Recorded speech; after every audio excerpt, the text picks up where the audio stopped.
Namaste, प्रगतीज kitchen and रेसिपीमध्ये तुमचं खूप खूप स्वागत आहे। आज आपण या मक्याच्या कणसापासून कुठल्याही प्रकारची तिखट किंवा कटलेट अशी रेसिपी करणार नाही आहोत। आज आपण ह्या मक्याच्या कणसापासून अगदी मस्त टेस्टी असे स्वीट आणि गोड असे लाडू करणार आहोत। हो, तुम्ही अगदी बरोबर ऐकलं। आज आपण याच्यापासून अगदी मस्त लाडू बनवणार आहोत। अगदी कोणाला पाहूनसुद्धा वाटणार नाही की तुम्ही याच्यापासून लाडू केलेले आहेत तसे, आणि एकदम टेस्टी लागतात। लहान मुलांपासून मोठे अगदी आवडीने खातील आणि अगदी सोपी रेसिपी आहे। काही जास्त वेळ लागत नाही करायला। फक्त याच्यामध्ये करण्याची पद्धत कशी आहे ती तुम्ही व्यवस्थित बघा आणि त्याच पद्धतीने तुम्ही पुढे ही रेसिपी करा। आपल्या याच्यामध्ये ना मावा ना चाशणीचा उपयोग करायचा नाही आहे। अगदी सोप्या पद्धतीने मी रेसिपी सांगितलेली आहे। इथे मी 3 मोठ्या प्रकारचे असे कणीस घेतले आहे। याच्या साल मी अगोदरच काढून घेतला आहे आणि वरचे जे शिरा वगैरे असतात ते सुद्धा मी काढून साफ करून घेतलेले आहेत। आता आपल्याला याला अशा प्रकारच्या किसण्याने किसून घ्यायचं आहे। आता तुम्ही याचे दाणे काढून याला मिक्सरला सुद्धा वाटू शकतात किंवा किसणे सुद्धा तुम्ही त्याला किसू शकतात। हे बघा, अशा प्रकारे आपल्याला किसण्याने किसून घ्यायचं आहे याला। आता मी हे तिन्ही कणीस किसून घेते आणि याचा किस करून घेते। बघा, इथे अशा प्रकारे मी 3 कणीसचा असा किस करून घेतलेला आहे। आता हा साधारण तुम्हाला मी भले मेजरमेंट कपनुसार मापून दाखवते, म्हणजे आपल्याला पुढचं प्रमाण घ्यायला ना जड जाणार नाही। आता मेजरमेंट कपचा सगळ्यात मोठा जो कप असतो म्हणजे 240 ml चा, त्याच्यामध्ये मी हे टाकून मोजून बघते म्हणजे किती आहे ते। त्या हिशोबाने आपल्याला पुढचं प्रमाण घेता येईल। अगदी टेस्टी लागतात हे लाडू। हे बघा, आता हा 1 कप तो फुल भरलेला आहे।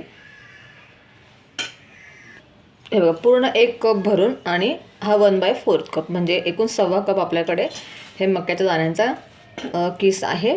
आता परत आपण त्या ताटामध्ये घेणार आहोत। या हिशोबाने आपण पुढचं मेजरमेंट घेणार आहोत। आता इथे मी 1/4 कप बेसनचं पीठ घेणार आहे। हे पीठ आहे ना मी व्यवस्थित गाळून घेतलेलं आहे। तुम्ही कुठले पीठ घ्या ते व्यवस्थित गाळून घ्या। हे बघा, आणि अजून मी 2 टेबलस्पून पण टाकते, म्हणजे 1/4 कप बेसन पीठ आणि 2 टेबलस्पून वरतून 1 टेबल आणि हा दुसरा। आता ना आपण हे व्यवस्थित मिक्स करून घेऊया ताटामध्येच। याच्यामुळे ना अगदी छान म्हणजे जेवढं पण मॉइश्चर राहील ना ते आपलं पीठ पूर्ण ॲब्झॉर्ब करून घेईल। आणि याला ना आता आपण पुढची जी प्रोसेस करणार आहे ती अगदी महत्त्वाची आहे, तुम्हाला दाखवेल। आणि खूप टेस्टी लागतात हे लाडू। तुमच्या घरी कुठलं फंक्शन असेल किंवा कुठला सण असेल आपल्याकडे तर तुम्ही ही रेसिपी नक्की ट्राय करून बघा। अगदी वेगळी पण आहे आणि खूप छान पण लागते। आता आपण पुढची प्रोसेस करूया।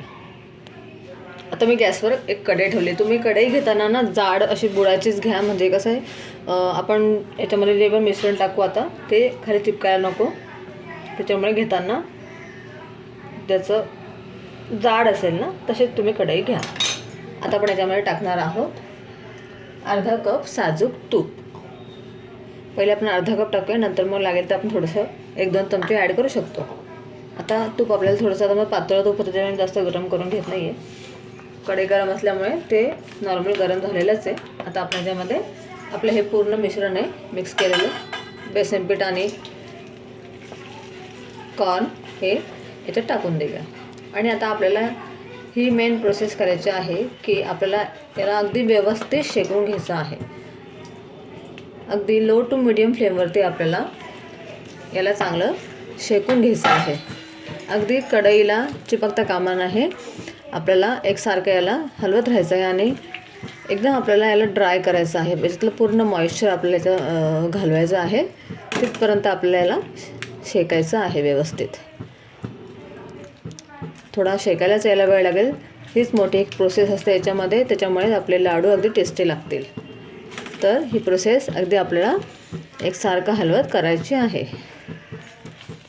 याच्यामुळे काय होईल, आपलं जे बेसन आहे ते पण कच्चं लागणार नाही, ते पण अगदी व्यवस्थित भाजलं जाईल आणि आपले मक्याच्या दाण्यामधलं जे एवढं पण मॉइश्चर असेल ना ते सगळं मॉइश्चर आपलं निघून जाईल आणि व्यवस्थित शेकलं पण जाईल। आपोआप कढईला सोडू लागेल हे मिश्रण।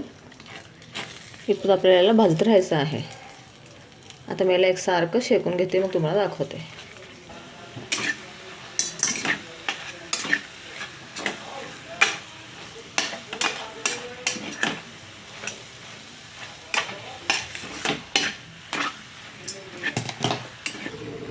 हे बघा, हे सगळं मिश्रण आता थोडंसं तुम्हाला ड्राय वाटतं आहे, पण अजून आपल्याला याला शेकावं लागेल. आता मी ना, मला कढई खूप मोठी वाटत होती हलवताना, त्यामुळे मी जाड तळाची थोडी लहान कढई घेतलेली आहे इथे, म्हणजे मला शेकता व्यवस्थित आलं पाहिजे म्हणून. आता आपण इथे अजून ना 2 टेबलस्पून अजून तूप टाकणार आहोत. अंदाजे टाकते मी इथे. आणि परत आपल्याला याला व्यवस्थित शेकून घ्यायचं आहे. त्याच्या शेकण्यावरतीच आपल्या लाडूचा टेस्ट अवलंबून असतो, त्याच्यामुळे ना तुम्ही याला व्यवस्थित शेका, तेव्हाच ते लाडू तुमच्याकडे टेस्टी लागतील. आता मी याला मीडियम टू लो फ्लेमवरती अजून छान शेकून घेते. तर आता पूर्ण मिश्रण आपलं छान शेकलं गेलेलं तुम्ही पाहू शकताय. अगदी कढईला सोडू लागलेलं आहे आणि एकदम मस्त असा एक व्यवस्थित ते याचा कलर पण चेंज झालेला आहे, तुम्ही पाहू शकताय. अगदी याला ऑरेंज कलर टाईप असा आलेला आहे, लाईट ऑरेंज कलर, म्हणजे आपलं पीठ पण चांगल्याचं शेकलं गेलेलं आहे आणि आपल्या मक्याचा दाण्याचा जो किस होता तो पण छान अगदी व्यवस्थित शेकला गेलेला आहे. अशा पद्धतीने तुम्हाला इथे लो टू मिडियम फ्लेमवरती आपल्याला हे शेकून घ्यायचं. हे शेकणं फार गरजेचं आहे, अगदी व्यवस्थित शेकून घ्यायचं, त्यामुळे तुमचे लाडू पण अगदी टेस्टी बनतील. आता हे शेकायला मला ना असं जास्त 15 ते 20 मिनटं लागले, म्हणजे मी याला मिडियम टू लो फ्लेमवरती असं एकसारखं हलवत शेकून घेतलेलं आहे. आता आपण हे सगळं मिश्रण एका ताटामध्ये काढून घेऊया.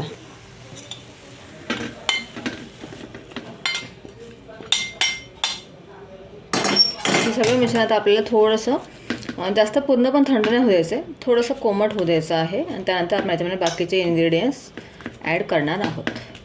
बघा बरं किती सुंदर कलर आलेला आहे नॅचरली, दुसरं आपल्याला काही टाकायची गरज नाही. आता आपण याच्यामध्ये टाकणार आहोत जायफळ आणि वेलदोड्याची पावडर. आता मी शेकल्यावर टाकते, कारण की याची मग टेस्ट छान लागते. त्याला परत आपण हलवून घेऊया, व्यवस्थित मिक्स करून घेऊया. अगदी छान सुगंध दरवळला आहे घरामध्ये, ते शेकतानाच खूप छान सुगंध येत होता. आता मी याला थोडंसं असं कोमट असं होऊ देईल.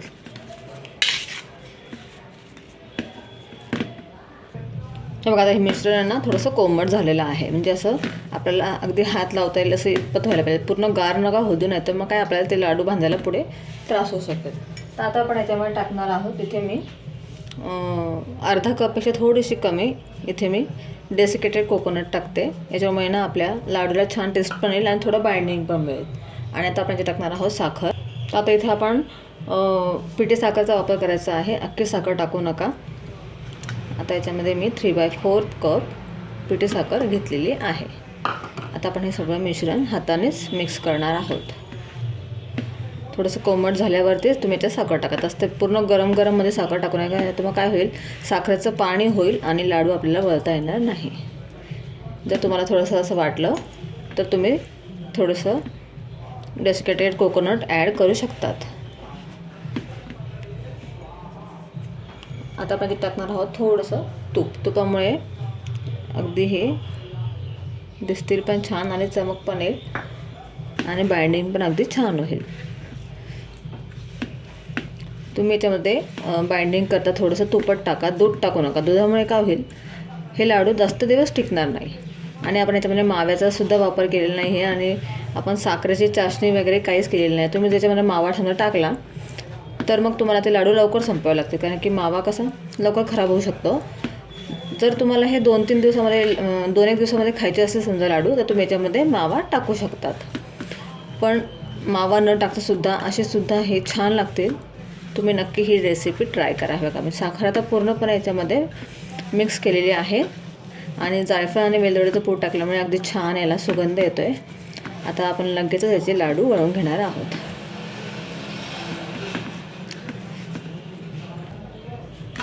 हे बघा, अगदी बुंदीच्या लाडूसारखं टेक्स्चर आलेलं आहे. म्हणजे बुंदीचे लाडू करायला तरी थोडीशी मेहनत लागते, पण याला जास्त काय मेहनत पण लागलेली नाही आहे आणि तरीसुद्धा अगदी असे छान लाडू बनलेले आहेत. तुम्ही तुमच्या आवडीप्रमाणे लाडू छोटे मोठे करू शकतात आणि खरंच खूप टेस्टी लागतात हे लाडू. तुम्ही कॉर्नपासून ही रेसिपी नक्की ट्राय करून बघा. अगदी मार्केटसारखेच दिसतील.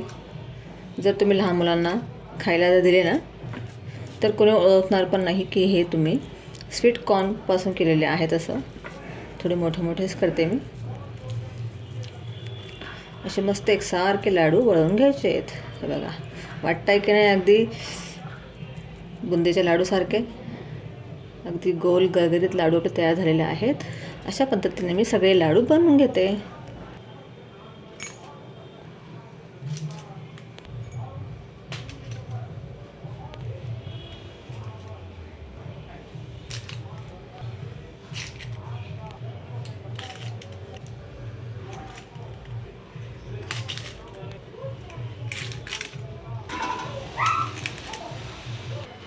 हे बघा, तयार झाले आपले कॉर्नपासून अगदी स्वादिष्ट असे लाडू.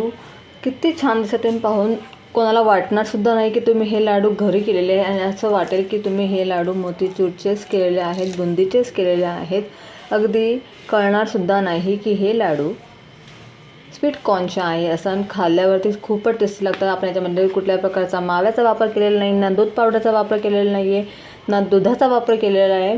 अगदी साध्या आणि सोप्या पद्धतीने तुम्हाला मी ही रेसिपी दाखवलेली आहे. याच्यात सांगितलेलं जितकं पण प्रमाण आहे ते सगळं प्रमाण अगदी योग्य आहे. तुम्ही अगदी तसंच सेम टू सेम प्रमाण घेऊन अशा प्रकारचे लाडू बनवू शकता. तुमचे लाडू अगदी टेस्टी होईल याची तुम्हाला मी गॅरंटी देऊन सांगते. अशा पद्धतीने तुम्हीसुद्धा लाडू बनवा.